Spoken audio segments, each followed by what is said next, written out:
Hey gang, it's me, Dr. Steve, with a quick celebratory video on Independence Day, and it's an absolutely beautiful Independence Day at that, and my, do we have so much to celebrate, because I think in many ways, today really is, when all is said and done, an Independence Day from the woke left. At least that's what it's starting to look like in our nation, as I'll explain in this video. Today, we're celebrating the beginning of the independence from the woke left.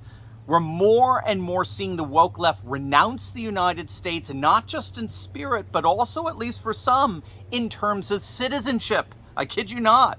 You may have heard about the latest rant from Joe Armstrong. He's the drugged up singer for the rock band Green Day. He was performing in London just after the Supreme Court announced their verdict on the death of Roe v. Wade, and it was the Friday night of that Friday morning verdict. And Armstrong went on stage. He got on a total rant over how he was officially renouncing his American citizenship in response to all this, and he intended to move to the UK instead, which ironically has far stricter abortion laws than America did in the age of Roe. And then again, Billy Joe was never one for logical consistency. And anyway, his rant was just so pathetically triggered. It was filled with, profanity-laced, F America, I'm effing renouncing my citizenship, I've had it with this miserable effing excuse for a country, blah, blah, blah, blah, blah. It was actually nothing less than a glorious public train wreck for a pathetic woke leftist.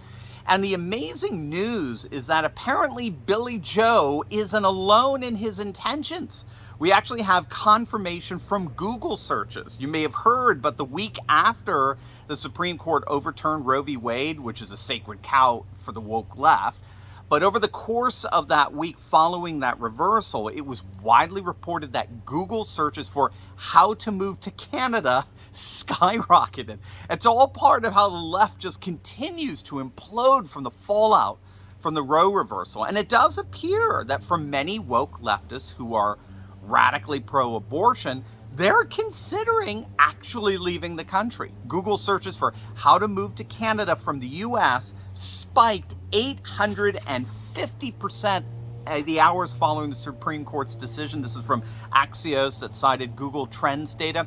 Another was how to become a Canadian citizen. That jumped 550% during the same time period. And this is all being accompanied by one of the most ridiculous woke temper tantrums on Twitter imaginable. Fox News is reporting that several prominent liberals on Twitter are using the platform of the 4th of July to express, as I'm sure you've all guessed, their utter contempt and disgust for America. So MSNBC contributor Dean Obadala tweeted out, "How can our nation celebrate Independence Day when the GOP Supreme Court just stripped women of the right to personal freedom?"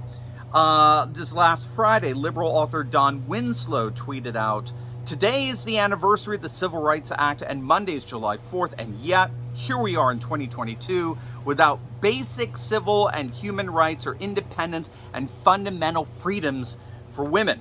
MSNBC contributor Nina Turner actually went so far as to say that conservatives have no right to celebrate Independence Day. She tweeted out, quote, "Conservatives are going to trample on human rights, then turn around and celebrate Independence Day weekend." Why, that was inventive.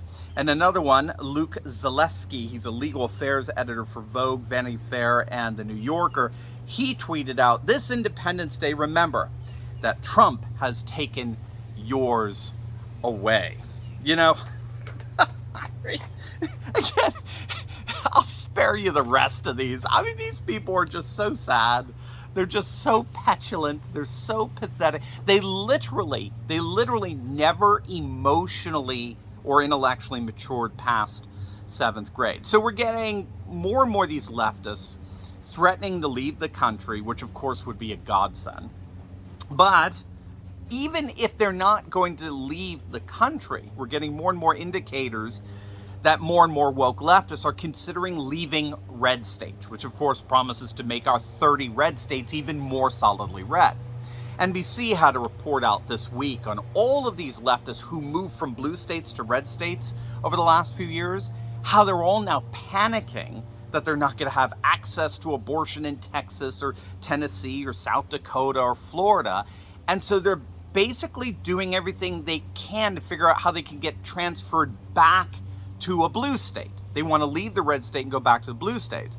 That's what the creepy governor of California is trying to do right now as we speak, right? Gruesome Newsom. He's going out there and he's trying to woo businesses out of red states like Texas and getting them to relocate in California. Again, all over this leftist abortion sacred cow.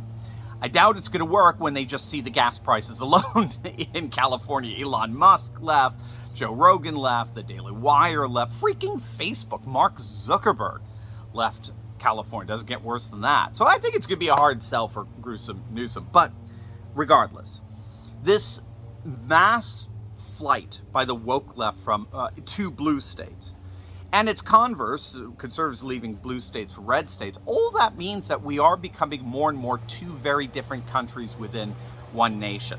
On the website, The American Conservative, there's a very interesting article over the weekend with precisely that title. The United States has become two countries within a nation. And the author notes that over the course of the last few decades in particular, cosmopolitan coastal elites, along with urban populations, have aligned themselves entirely with the permanent political class. And as such, they've contributed to a massively widening gap between the values, interests, and concerns of mid-American, rural Americans, and the values, interests, and concerns of the permanent political class. And the end result is the country is basically splitting. It's splitting into blue America, over here, I guess, and red America. And more pundits are recognizing it's becoming increasingly difficult to maintain this increasingly volatile relationship. And what's so fascinating here is that with the death of Roe, with a clear conservative majority on the country, as we talked about on last Friday's live stream, which I'll link below, recalling the massive amount of successes we had, on overturning vax mandates, crushing gun control, returning prayer to schools, tax-funded Christian schools restored, and the king of them all, the overturning of Roe. With the conservative Supreme Court, combined with the upcoming massive majority that the new populist GOP is expected to win in the midterms, along with the collapse of the Democratic coalition, with white working class and Latinos defecting en masse over to the Republicans, when you put that all together, more and more MAGA pundits, ultra MAGA pundits and leaders are coming out and saying, this is our moment. This is when we fully seize control of the nation. We effectively smash the Democrat Party and in effect push leftist liberals decisively out of red states, particularly the urban areas in red states. And perhaps, if what the borderline illiterate, Billy Joe announced to the UK crowd, perhaps we can even get rid of the woke left from our nation once and for all. Now that will be an Independence Day like no other. Now, before we go, you'll definitely want to check out my latest video. It was our live stream from last Friday, where I rehearsed for you all the massive victories that we got from this most historic term from the greatest Supreme Court ever. It's Trump's Supreme Court. You're not going to want to miss it, so make sure to click on that link, and I will see you over there. God bless.